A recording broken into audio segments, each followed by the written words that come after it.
Hey Genderqueer chat, it's Jack. Happy weekend and happy 4th of July for those of you who are American inclined. Good to see you again.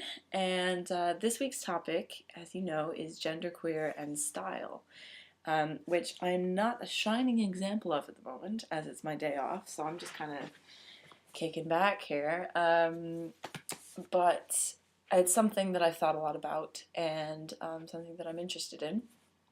And lately, I found myself giving people advice on this topic because I've had people coming to me who know I either look androgynous or present as genderqueer and they're gendered. And that's quite important to me, I find, because I'm one of those people who's not just content sort of knowing for myself. I've gotten to a point where I'm not just content knowing for myself that I'm genderqueer or third gendered or whatever, but I want to present and be perceived as such. And I think I have for most of my life. I've sort of been fortunate enough to have parents who were really open about me dressing, from the time that I could pick my own clothes, dressing how I wanted to. Although we've had some encounters over the years, and now that I'm out of the house and everything, I've definitely been dressing to my own liking. So I've never really had any problems with that. But it's something I've been thinking a lot about. Something people have been asking me about, and how to look more genderless or how to look androgynous or of a third gender. And it's an interesting question. Like, can clothes be gendered? They are for us when we walk into a store. Usually, there's the men's section and the women's section. But do those clothes necessarily have to be of a certain gender? So I know for myself, I feel most androgynous and genderless and what have you when I'm wearing clothes that I feel don't suggest a gender first, but suggest something else first. So for example, I guess I'm wearing an example now, like this shirt. This is just a cut up band t-shirt. It suggests the band before a gender, and I've cut it up so it's less obviously cut for a certain gender. Like I think a form-fitting top, for example, like a women's form-fitting top, is I would consider that like a gendered clothing. Because it's made with a certain gender in mind. Like obviously it can be applied to anybody and anybody can wear it. There's no rules on who can and can't wear it. But I think if it's made with a gender in mind, first and foremost, then it's harder to make it seem androgynous or genderless.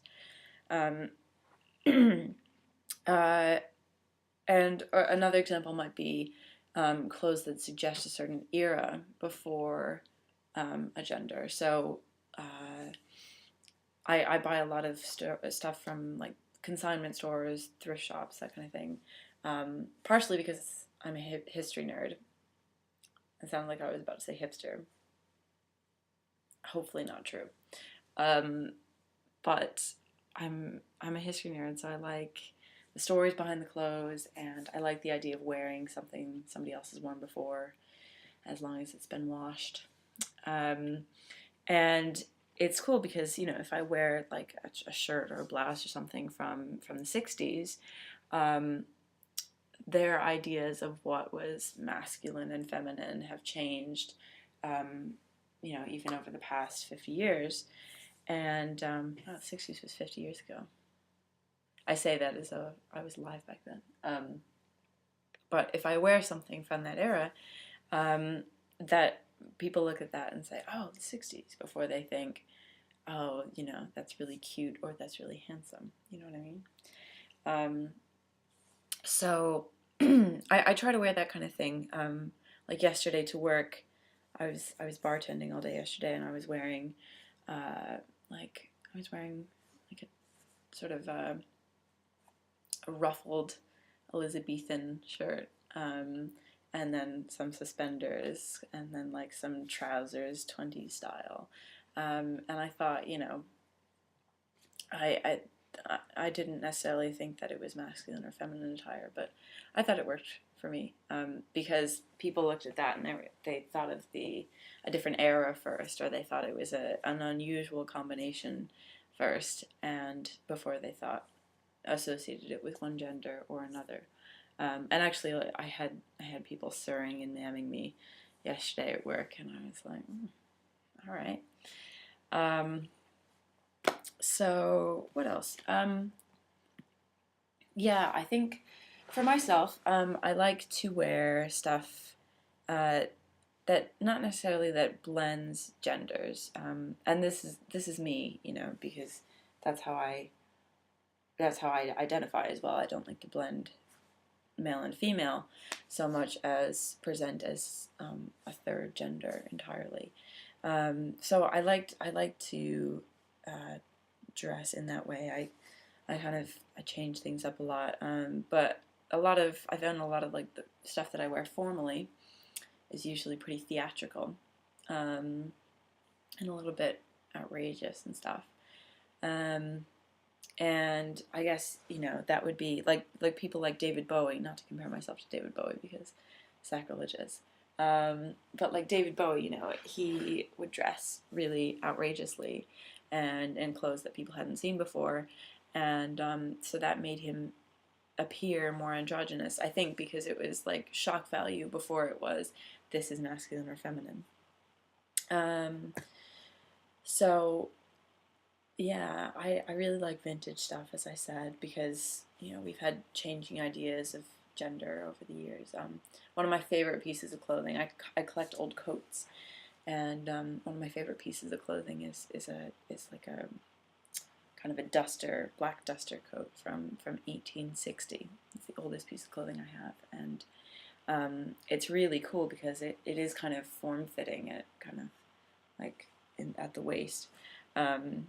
But I think it looks very androgynous because it's old and it's sturdy and but it was cut for a man, and yet it's sort of form fitting and pleasantly confusing.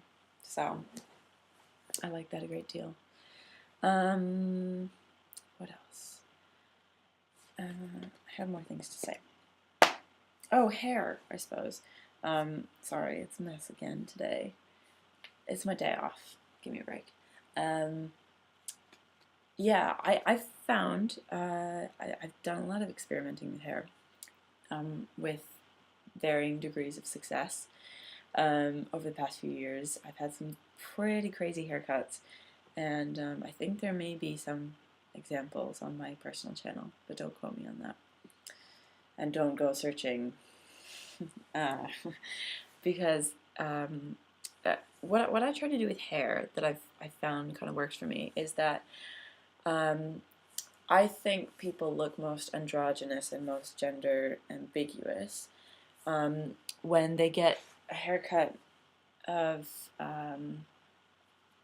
people who, when they get a haircut similar to an androgynous person of the opposite sex, if that's the case that they're of male or female biological sex.